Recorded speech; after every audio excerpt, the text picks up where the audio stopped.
Hi everyone. Today this one's going to be a quick video. Hope everyone is doing well.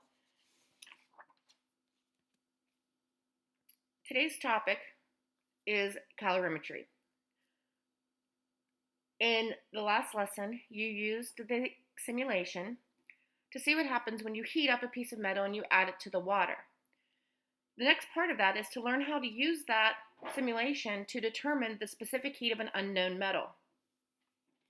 We can use calorimetry to see how we have energy being absorbed or released from one substance to another in either a chemical or a physical change. So the energy, the heat lost by one, which is Q1. So maybe you heated up your metal. That metal was hot. When you put it into water, it's going to lower the temperature of the metal and it's going to increase the temperature of the water. That heat lost by, say, Q1 is going to be equivalent to what's gained by Q2. So you can look at Q1 as being your metal and Q2 being your water. Look at the symbols. A minus and a plus, that does not mean negative and positive. It does not mean add and subtract. Think of add and subtract, though. When you subtract something, you're losing, you're taking away. When you add a plus sign, when you add something, you're adding something to it. But in this case, the minus and the plus don't mean negative or positive or add and subtract. What they mean is that the metal is going to lose that heat and it's going to be gained by the water. And you saw that in the simulation. What we can do, we know that Q equals the specific heat times the mass times the change in temperature. So let's substitute that in. So Q1, what's lost by the metal, is equivalent to the specific heat of the metal times the mass of the metal times the change in temperature of the metal. That is then going to be equivalent to Q2, which would be the same thing for the water. What's the specific heat of the water, or your second substance? What's the mass? With water, it's how many milliliters. And what's the change in temperature of that water? So if you know your initial temperature of your metal, you know the mass of your metal, you know that the specific heat of water is 4.18 joules per gram Kelvin, or degrees Celsius. Depending on how many milliliters of water you put in, you would then know the mass of the water. And then you can figure out the change in temperature once you have the initial temperature of the metal. And using the simulation, you put it into the water. You'll see a change in the temperature of the water, and you'll see a change in the temperature of the metal. So your delta T1 and your delta T2.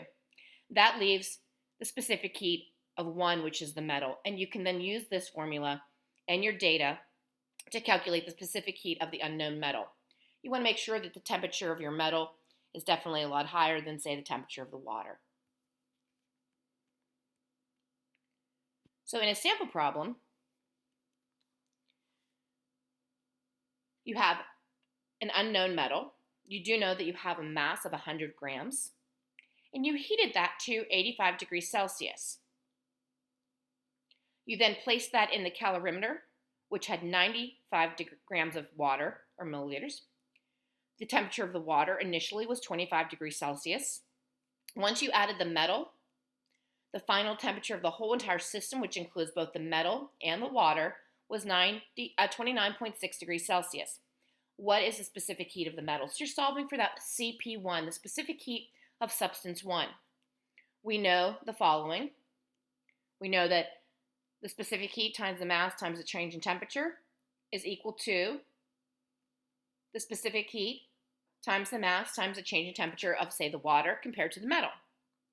So what is the heat lost by the metal? What is the heat gained by the water? Those are now equivalent. Q1 equals Q2. So we're solving for CP1. What's the specific heat of our metal? We know the mass of our metal was 100 grams. We can look and see the change of temperature. It went from 85 degrees Celsius to 29.6 degrees Celsius. If you subtract those two, the change in Temperature, delta T1, was 55.4 degrees Celsius. That's going to be equivalent to the specific heat of water times the mass of the water times the change in temperature of the water. We know that the specific heat of water is 4.18 joules per grams degree Celsius, or Kelvin. Right now we're using Celsius. The mass of your water, you had 95 grams of water. The change in temperature, the water went from 25 degrees Celsius to 29.6 degrees Celsius. So it's going to increase in temperature. When we put the hot metal into the water increased until the whole system was at 29.6 degrees Celsius. So 29.6 minus the 25, and you have a change of temperature of 4.6 degrees Celsius. So you're solving for specific heat. So you want to multiply your right side divided by the product of the left side. So 4.18 times 95 times 4.6 divided by the product of 100 times 55.4. So your specific heat comes out to be 0.3297 joules per gram degree Celsius. Looking at sig figs, we have 0.330 joules per gram degree Celsius. Thank you for listening.